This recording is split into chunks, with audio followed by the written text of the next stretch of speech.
Hi, my name is Lynette Franklin. I'm a clinical nurse specialist in the Department of Urology at MUSC. Today I'm going to review with women how you would self-catheterize in the event that you needed to use a catheter to empty your bladder. First of all, I want to acknowledge that it must be very terrifying to be told that you're going to have to catheterize. This is not something that you usually do, but I want you to know that many people catheterize, some from birth and some don't need to learn it until they're adults. So first of all, it's okay to be afraid, but I also want to congratulate you for making the choice to learn more about how to do it and seeking professional help.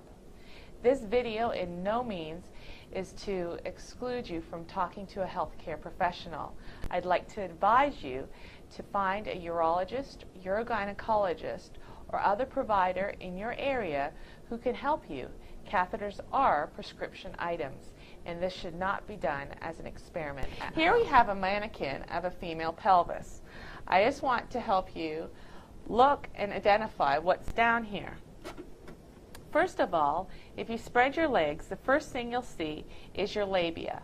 There's two sets of labia. Your labia majora, which is a thick, puffy, lip-like area, then your labia minora.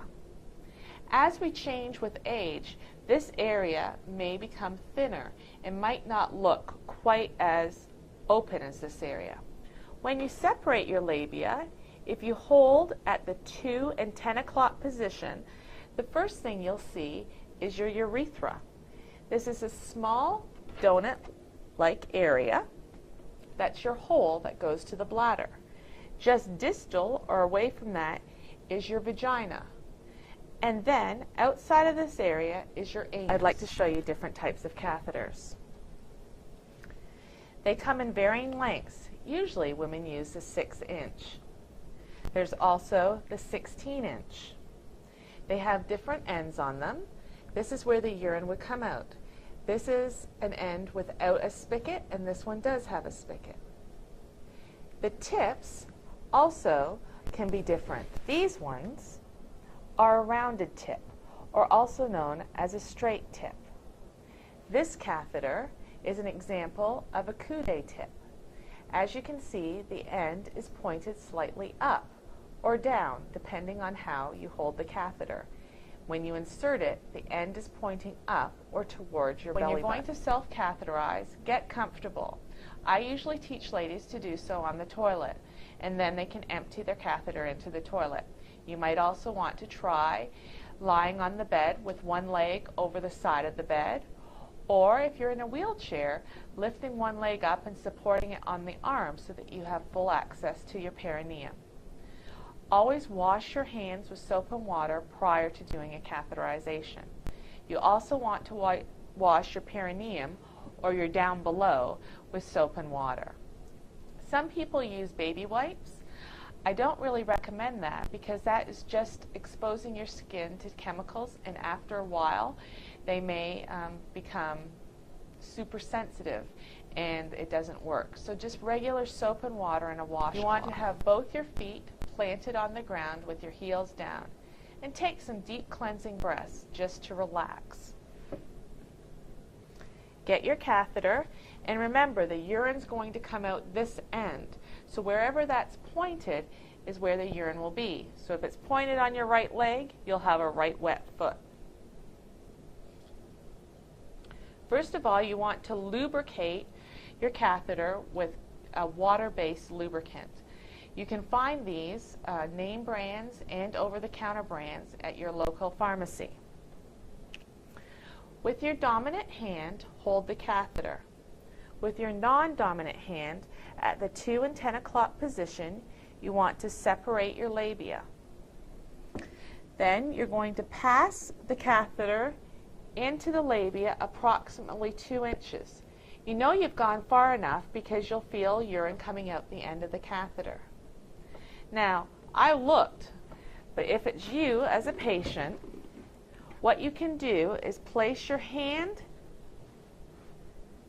to hold your labia open, feel for your vagina, and then move up. That small donut piece of tissue is the urethra, and that's where you want to aim. You can leave your finger in your vagina and pass the catheter over your finger into your urethra, once again stopping when the urine exits. Once you finish catheterizing and the urine has stopped, I recommend advancing the catheter another inch. That way, if there's any leftover urine in there, it will empty.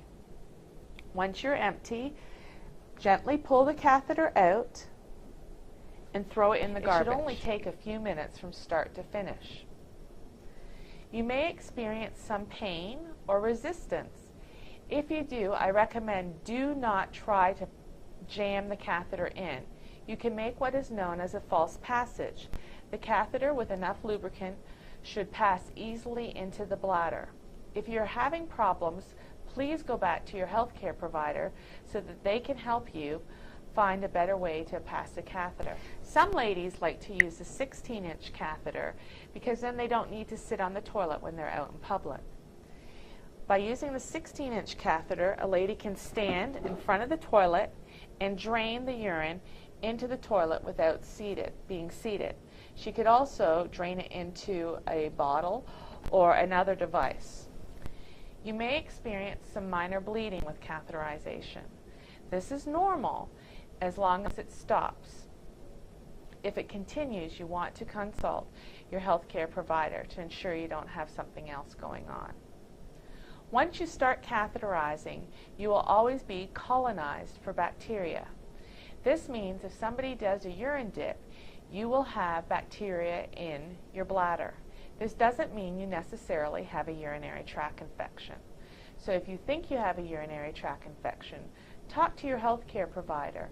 Different signs and symptoms of a urinary tract infection when you catheterize are back pain, fever, nausea and vomiting, abdominal pain, or increased discomfort. These are signs that you don't want to avoid, but contact your healthcare provider.